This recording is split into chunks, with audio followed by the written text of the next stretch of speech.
1995 లోపు తులసి రామార్యుల కంటే ముందు చెన్నిపాడు నుంచి రాజగోపాల్ రెడ్డి గారు మాకు పరిచయం అయ్యారు. రాజగోపాల్ రెడ్డి ఆ ప్రాంతాన ఆయన చాలా అంటే మీ ఆధ్యాత్మిక ఎందు అది వరకు ఆర్ఎస్ఎస్ ఉంటే పనిచేసిండొచ్చు, మన హిందుత్వం ఎందుకు పనిచేయచ్చు. కాకపోతే ఈ అచల పరిపూర్ణ బోధలో ఏదో ఉంది అని అనుకొని ఒకసారి ఎక్రాస్పురం గురుమందిరానికి వచ్చారు. వచ్చినప్పుడు మా నాన్నగారు అమరానంద శివన్న గారు, నేను, తర్వాత మల్లారెడ్డి గారు, అక్కడ ఒక 5-6 మంది మేము మా నాన్నగారి శిష్యులు ఉన్నాము. మాతో రాజగోపాల్ రెడ్డి సంప్రదించి కొన్ని ప్రశ్నలు అడిగారు. ఆ ప్రశ్నలకు మేము సమాధానం చెప్పాము. ఆ సమాధానంతో సంతోషించి ఆయన మా గురుగారి దగ్గర ధర్మాన్ని తెలుసుకున్నారు రాజగోపాల్ రెడ్డి. రాజగోపాల్ రెడ్డి తర్వాత ఎల్లారెడ్డి గారు, ఎల్లారెడ్డి గారు ఇక్కడే ఉన్నారు, రఘునాథ్ రెడ్డి గారు, ఇంకా అక్కడ కొంతమంది చాలా మంది భక్తులు ఉన్నారు.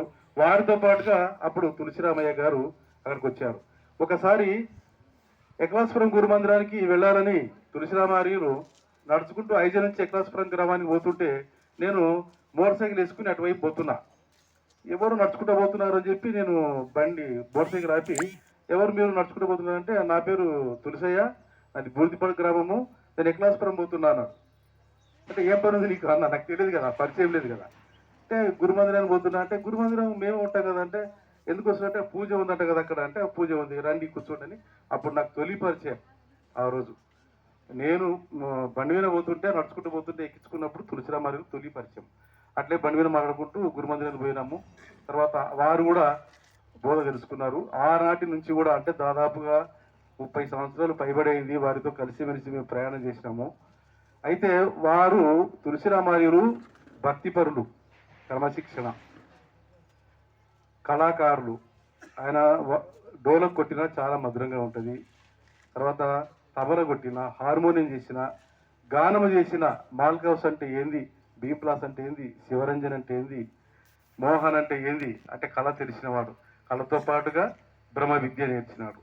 ఈరోజు ఆయన జీవితము 65 సంవత్సరాలు గడిచిన ఆయన జీవితం మొత్తం కూడా పరమార్థానికి అంకితం చేస్తూ ఈ యొక్క బయలునాలను అయితే శివరామ తీసిన పరం మందు ఈరోజు తులసిరామార్యులు, నిర్భయంద తులసిరామార్యులు ఐక్యం కాదది, బయలైనారు.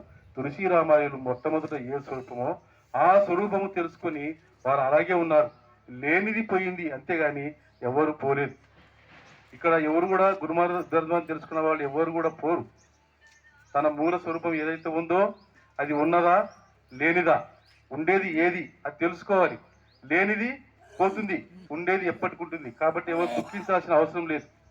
అందరూ కూడా మనం జై అంటున్నాం అంటే అర్థమేమి? జై అంటే మనకు జయము కరువుగా అని అర్థం. సద్గురు మహారాజ్కి జై అంటున్నాం. జై అంటే ఏంది? జయము కరువుగాక, అపజయం మనకు లేదు. అపజయము దేనికుంది? అహంకారానికి ఉంది. ఆ అహంకారం తీసేసుకుంటే జయం ఎప్పటికీ ఉంటుంది. కాబట్టి ఈ సందర్భంగా పెద్దలు చెప్పిన వాక్యాన్ని సంస్కరిస్తూ తులసిరామార్యులతోటి కలిసిమెలిసి మేము ప్రయాణం చేసిన వాక్యాలు కొన్ని మేము ముందుస్తూ, చివరి క్షణంలో తులసిరామార్యులు ఒక 2-3 సంవత్సరాల నుంచి కూడా వారు పూర్తి అంకిత భావంతో ఈ పరిపూర్ణ బోధకు అంకితమయ్యారు. అందులో భాగంగానే వారు మేము ఆంధ్రప్రదేశ్కి అంటే ఏలూరు లక్ష్మమ్మ గారి యొక్క పూజా కార్యక్రమంలో, వారి గురుగారి కార్యక్రమం లోపల కోటేశ్వర దుర్గాపురంకి కూడా మేము వెళ్ళాము. నేను, తిమ్మప్పనాయన, తులసిరామార్యులు వెళ్ళాము. అక్కడ చాలా బ్రహ్మాండంగా పూజ జరిగింది. తర్వాత సిద్దిపేటలో దాదాపు 2-3 సార్లు వెళ్ళాము.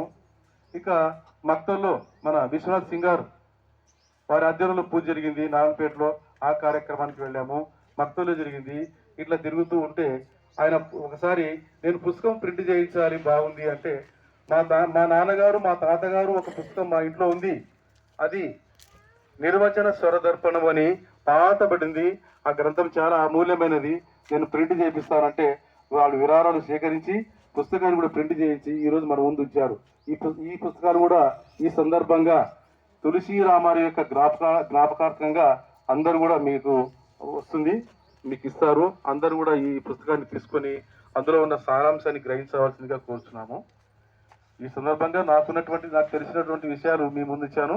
ఇంకా చాలా మంది వారి గురించి ప్రయాణం చేసిన వాళ్ళు చాలా మంది ఉన్నారు. మిగతా వాళ్ళు కూడా వారి యొక్క అభిప్రాయాలు చెప్తారు. ఇంతటితో నా యొక్క ఉపన్యాసాన్ని ముగిస్తున్నాను. జై సద్గురు మహారాజ్కి జై.